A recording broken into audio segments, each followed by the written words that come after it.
अध्याय 22।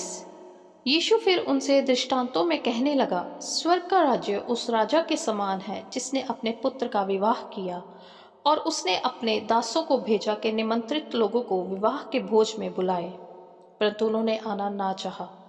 फिर उसने और दासों को यह कहकर भेजा, निमंत्रित लोगों से कहो, देखो मैं भोज तैयार कर चुका हूँ, मेरे बैल और पले हुए पशु मारे गए हैं और सब कुछ तैयार है, विवाह के भोज में आओ। परंतु वे उपेक्षा करके चल दिए, कोई अपने खेत को, कोई अपने व्यापार को। अन्य लोगों ने जो बच रहे थे उसके दासों को पकड़कर उनका अनादर किया और मार डाला। तब राजा को क्रोध आया और उसने अपनी सेना भेजकर उन हत्यारों का नाश किया और उनके नगर को फूंक दिया। तब उसने अपने दासों से कहा, विवाह का भोज तो तैयार है, परंतु निमंत्रित लोग योग्य नहीं ठहरे। इसलिए चौराहों पर जाओ और जितने लोग तुम्हें मिले सबको विवाह के भोज में बुला लाओ। अतः उन दासों ने सड़कों पर जाकर क्या बुरे क्या भले जितने मिले सबको इकट्ठा किया और विवाह का घर अतिथियों से भर गया। जब राजा अतिथियों को देखने भीतर आया तो उसने वहां एक मनुष्य को देखा जो विवाह का वस्त्र नहीं पहने था। उसने उससे पूछा, हे मित्र, तू विवाह का वस्त्र पहने बिना यहाँ क्यों आया? उसका मुंह बंद हो गया। तब राजा ने सेवकों से कहा, इसके हाथ पांव बांधकर उसे बाहर अंधियारे में डाल दो, वहां रोना और दांत पीसना होगा, क्योंकि बुलाए हुए तो बहुत है, परंतु चुने हुए थोड़े हैं। तब फरीसियों ने जाकर आपस में विचार किया कि उसको किस प्रकार बातों में फंसाएं। अतः उन्होंने अपने चेलों को हेरोदियों के साथ उसके पास यह कहने को भेजा, हे गुरु, हम जानते हैं कि तू सच्चा है और परमेश्वर का मार्ग सच्चाई से सिखाता है और किसी की परवाह नहीं करता, क्योंकि तू मनुष्य का मुंह देखकर बातें नहीं करता।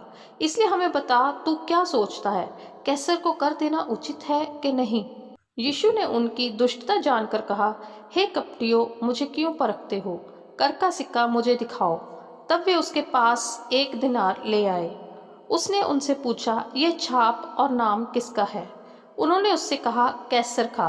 तब उसने उनसे कहा, जो कैसर का है वह कैसर को, और जो परमेश्वर का है वह परमेश्वर को दो। यह सुनकर उन्होंने अचंभा किया और उसे छोड़कर चले गए। उसी दिन सदूकी, जो कहते हैं कि मरे हुओं का पुनरुत्थान है ही नहीं, उसके पास आए और उससे पूछा, हे गुरु, मूसा ने कहा था कि यदि कोई पुरुष बिना संतान मर जाए तो उसका भाई उसकी पत्नी से विवाह करके अपने भाई के लिए वंश उत्पन्न करे। अब हमारे यहाँ 7 भाई थे। पहला विवाह करके मर गया और संतान ना होने कारण अपनी पत्नी को अपने भाई के लिए छोड़ गया। इसी प्रकार दूसरे और तीसरे ने भी किया और 7 तक यही हुआ। सबके बाद वह स्त्री भी मर गई। अतः जी उठने पर वह उन 7 में से किसकी पत्नी होगी, क्योंकि वह सबकी पत्नी हो चुकी थी। यीशु ने उन्हें उत्तर दिया, तुम पवित्र शास्त्र और परमेश्वर की सामर्थ को नहीं जानते, इस कारण भूल में पड़े हो।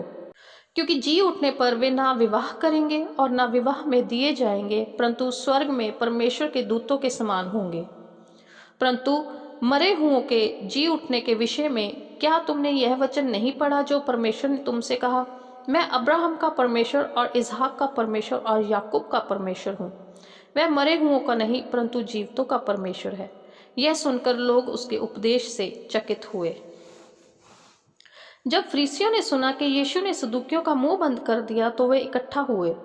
उनमें से एक व्यवस्थापक ने उसे परखने के लिए उससे पूछा, हे गुरु, व्यवस्था में कौन सी आज्ञा बड़ी है?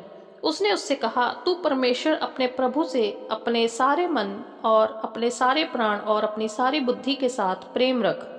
बड़ी और मुख्य आज्ञा तो यही है, और उसी के समान यह दूसरी भी है कि तू अपने पड़ोसी से अपने समान प्रेम रख।